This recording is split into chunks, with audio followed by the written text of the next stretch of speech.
بسم اللہ الرحمن الرحیم۔ عزیز طلبہ، السلام علیکم ورحمۃ اللہ وبرکاتہ۔ جماعت نہم اور دہم میں نظم دنیا اسلام کی تدریس کا سلسلہ جاری ہے۔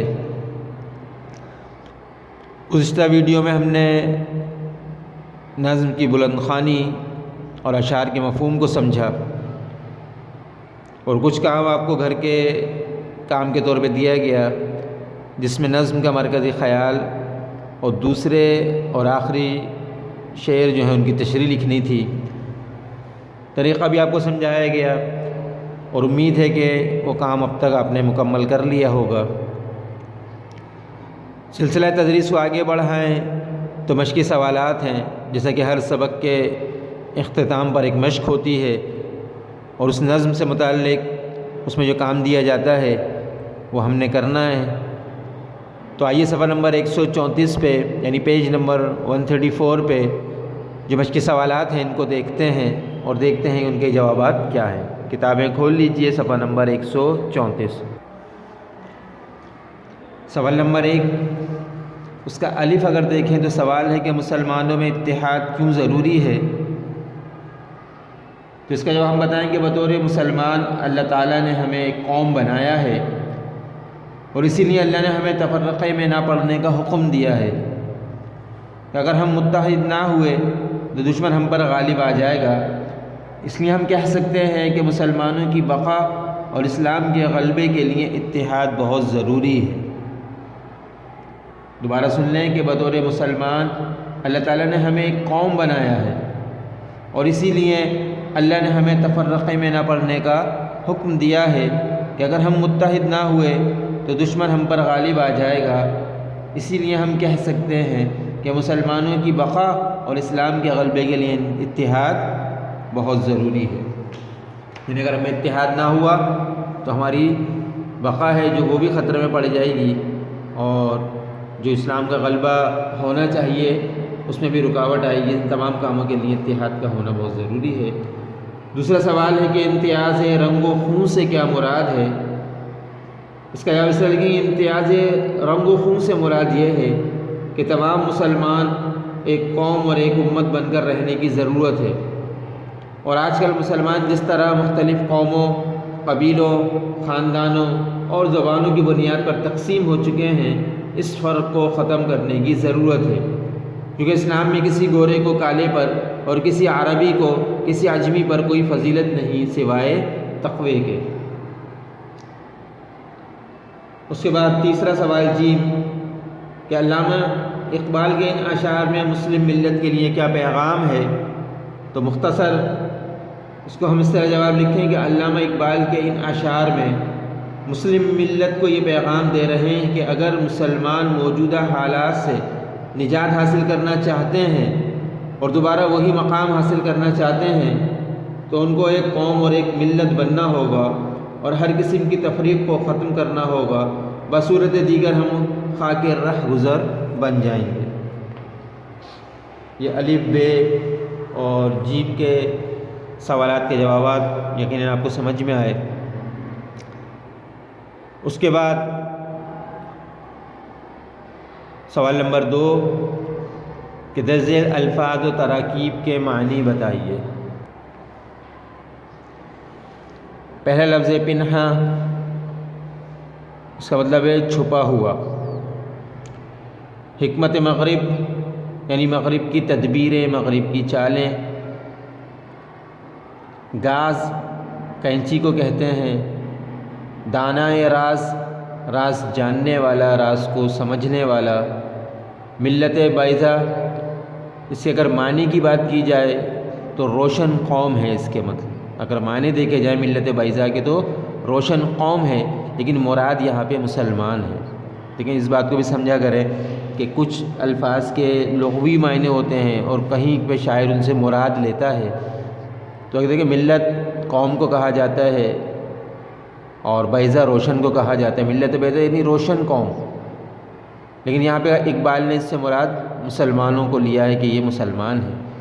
تو اگر معنی پوچھے جائیں تو روشن قوم ہے اور مراد پوچھی جائے تو مسلمان ہے۔ یہ سوال نمبر 2 ہے۔ اس کے بعد سوال نمبر 3، درج ذیل اشعار کی وضاحت کیجیے کہ حکمت مغرب سے ملت کی یہ کیفیت ہوئی اور دوسرا نسل اگر مسلم کی مذہب پر مقدم ہو گئی۔ یہ سوال ہم نے گزشتہ ویڈیو میں کر لیا تھا کہ دوسرے اور آخری شعر کا جو آپ کو مفہوم یا تشریح لکھنے کو دی گئی تھی وہ یہی سوال ہے۔ اس طرح یہ سوال مکمل ہو چکا آپ کا۔ اس کے بعد چوتھا سوال ہے کہ درج ذیل بیانات میں سے درست بیان پر صحیح کا نشان لگائیے کہ ملی اتحاد کے لیے تعصب نقصان دہ ہے۔ تعصب کہتے ہیں قوم یا زبان کی بنیاد پہ کسی کی طرفداری کرنا، بیجا حمایت کرنا۔ تو یہ کہتے ہیں کہ ملی یعنی قومی اتحاد کے لیے تعصب نقصان دہ ہے۔ یہ بات آپ کو سمجھ میں آئی ہو تو پھر اس کے مطابق آپ بتائیں کہ یہ بات صحیح ہے یا غلط ہے۔ دوسرا ہے قومی ترقی کے لیے اتحاد کی کوئی ضرورت نہیں ہے۔ قومی ترقی کے لیے اتحاد کی کوئی ضرورت نہیں ہے۔ صحیح اور غلط کا فیصلہ آسانی سے آپ کر سکتے ہیں۔ نظم کے ان اشعار میں قوافی ہیں مگر ردیف نہیں ہے، یعنی قافیے تو ہیں لیکن ردیف نہیں ہے۔ ہمیں معلوم ہے کہ قافیے ہم وزن ہم آواز الفاظ کو کہتے ہیں اور ردیف کہتے ہیں اس لفظ یا الفاظ کو جو قافیے کے بعد دوبارہ دہرائے جا رہے ہوں مصروں میں۔ تو آپ دیکھیں گے اس نظم کے اندر کہ کوئی ردیف کے طور پہ یہاں پہ لفظ استعمال ہوئے ہیں یا نہیں ہوئے۔ اگر نہیں ہوئے تو یقیناً یہ بات صحیح ہے، اور اگر ردیف استعمال ہوئی ہے تو پھر یہ غلط ہو جائے گا۔ اس کے لیے آپ کو اشعار کو دیکھنا پڑے گا۔ گاج سونے کے ٹکڑے جوڑ دیتا ہے، جیسے ہم نے نظم میں پڑھا تو اس کے مطابق دیکھیں کہ گاج سونے کے ٹکڑے جوڑ دیتا ہے، یہ بات صحیح ہے یا غلط ہے۔ اس کے بعد ملت بیضا کے ربط و ضبط مشرق کی نجات ہے، یہ بھی اشعار میں موجود ہے بات کہ ہماری نجات کس میں ہے۔ اس کو دیکھ کے صحیح اور غلط کا فیصلہ کریں گے۔ اس کے بعد سوال 5 ہے، اپنی کتاب کی دوسری نظموں میں یا غزلوں کے 5 اشعار لکھ کر ردیف اور قافیے کی نشاندہی کیجیے۔ اس سوال کو رہنے دیں۔ اس کے بعد سوال نمبر 6 ہے کہ درست جواب پر صحیح کا نشان لگائیے، چوز دا کریکٹ آنسر، جو کہ امتحان کا ایک لازمی سوال ہوتا ہے۔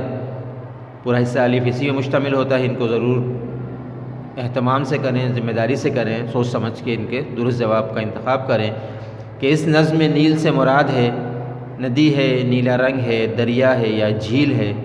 جب ہم نے الفاظ معنی لکھے تھے اس میں ہی بتایا تھا کہ یہ نیل کیا ہے۔ اس کے بعد اس کا صحیح انتخاب کریں۔ نظم دنیا اسلام سے سبق ملتا ہے، نفاق کا، اتحاد کا، خوش اخلاقی کا یا جنگ کا۔ آسان ہے، اس کا جواب کا انتخاب کر لیں گے آپ۔ پھر کہتے ہیں کہ اس نظم میں داستان سنانے کا ذکر ہے ایران و توران کی، ترک و عرب کی، مشرق و مغرب کی، شمال و جنوب کی۔ یہ بھی آپ آسانی سے بتا سکتے ہیں، کوئی مشکل نہیں ہے۔ اس کے بعد کہ کاشغر شہر ہے عربستان کا، افغانستان کا، ترکستان کا یا چین کا۔ الفاظ معنی میں یہ بھی بتا دیا گیا تھا کہ یہ کاشغر کیا ہے، کس ملک کا شہر ہے، وہاں سے دیکھ کے اس کو درست جواب کا انتخاب کر لیں گے۔ اس کے بعد آخری ہے کہ جو امتیاز رنگ و خوں کرے گا وہ باقی رہے گا، خوش رہے گا، مٹ جائے گا یا ترقی کرے گا۔ یہ بھی ہم اشعار کو دیکھ کے سمجھ سکتے ہیں کہ اقبال نے اس بارے میں کیا کہا ہے کہ وہ باقی رہے گا یا مٹ جائے گا۔ یہ MCQs تھے، اس کو یاد کر لیں گے اچھی طرح۔ اس کے بعد ایک شعر لکھا کہ نظارہ جہاں سے تر و تازہ رکھیے آنکھ، نظارہ جہاں سے تر و تازہ رکھیے آنکھ، تفریح پارک میں سحر و شام کیجیے۔ اس کے بعد فرماتے ہیں کہ اس شعر میں صرف پارک کی تفریح کر لینے کو سارے جہاں کا نظارہ کر لینا بتایا گیا ہے، حالانکہ پارک تو تمام جہاں کے باغوں کا صرف ایک حصہ ہے، کل جہاں نہیں ہے۔ بس کل کے بدلے جزو کا نام لے کر اسے کل سمجھنا مجاز مرسل کہلاتا ہے۔ یہ مجاز مرسل کی تعریف یا آپ نوٹ بھی کر لیں گے اور یاد بھی کر لیں گے۔ جب اس کی تعریف لکھیں ہیڈنگ لگے گی مجاز مرسل، اور تعریف لکھیں گے یہاں سے کہ کل کے بدلے یہاں سے لے کر اور کہلاتا ہے تک۔ اور مثال میں یہ والا شعر لکھ دیں گے تو یہ مجاز مرسل کی تعریف ہو جائے گی، یا آپ ہیڈنگ لگا کے اپنے رجسٹر میں اس کو اتار بھی لیں گے اور اس کو یاد بھی کر لیں گے۔ اس طرح یہ نظم مکمل ہوئی، اس کی مشق مکمل ہوئی، ڈائری نوٹ فرما لیں، اس کام کو مکمل کر لیں، اور جو کام آپ کو گھر کے کام کے طور پہ لکھنے یا یاد کرنے کے لیے دیا جا رہا ہے اس کو بہت اہتمام سے کریں۔ یہ تیاری کا جو موقع آج ہے ممکن ہے وہ موقع ہمیں کل نہ ملے، اس لیے اہتمام سے تمام کام کو، لکھنے والے کام کو لکھیں اور یاد کرنے والے کام کو یاد کریں۔ ڈائری نوٹ فرما لیں، یہ آپ کی ڈائری سوال نمبر 1 جو ہے نظم کا، جس کے اندر الف ب جیم سوالات دیے گئے ہیں، وہ سوال نمبر 1 کے جوابات تحریر کریں گے۔ اس کے علاوہ مجاز مرسل کی تعریف، حصہ قواعد میں تحریر اور یاد کر لیں گے۔